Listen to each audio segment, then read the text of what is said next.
नमस्कार मुलांनो, तर मी घेऊन आले आहे living world and classification of मायक्रो ऑर्गॅनिझम्सचं सेकंड पार्ट. तर आजच्या व्हिडिओमध्ये आपण पाहणार आहोत क्लासिफिकेशन ऑफ मायक्रोब्स. तर मुलांनो, आपल्या भोवती हवेत, पाण्यात, अगदी आपल्या शरीरातही असंख्य लहान जीव राहतात. त्यांनाच म्हणतात सूक्ष्मजीव. म्हणजे बॅक्टेरिया, ज्यांची साईज असते 1 to 10 मायक्रोमीटर. काही बॅक्टेरिया खूप युजफुल असतात, जसं की लॅक्टोबॅसिलस नावाचं बॅक्टेरिया हे दहीमध्ये सापडलं जातं.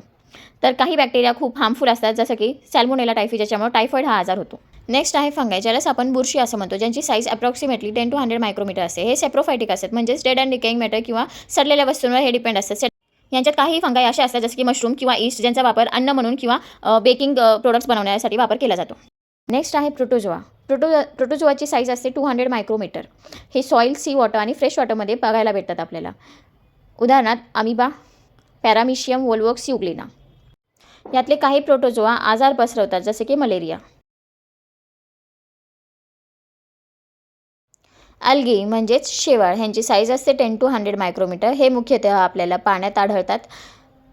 हे ऑटोट्रॉफिक असतात. सूर्यप्रकाशाच्या सहाय्याने स्वतःचं अन्न स्वतः तयार करतात. उदाहरणार्थ क्लोरेला, क्लॅमिडोमोनस. हे युकॅरियोटिक आणि युनिसेल्युलर असतात.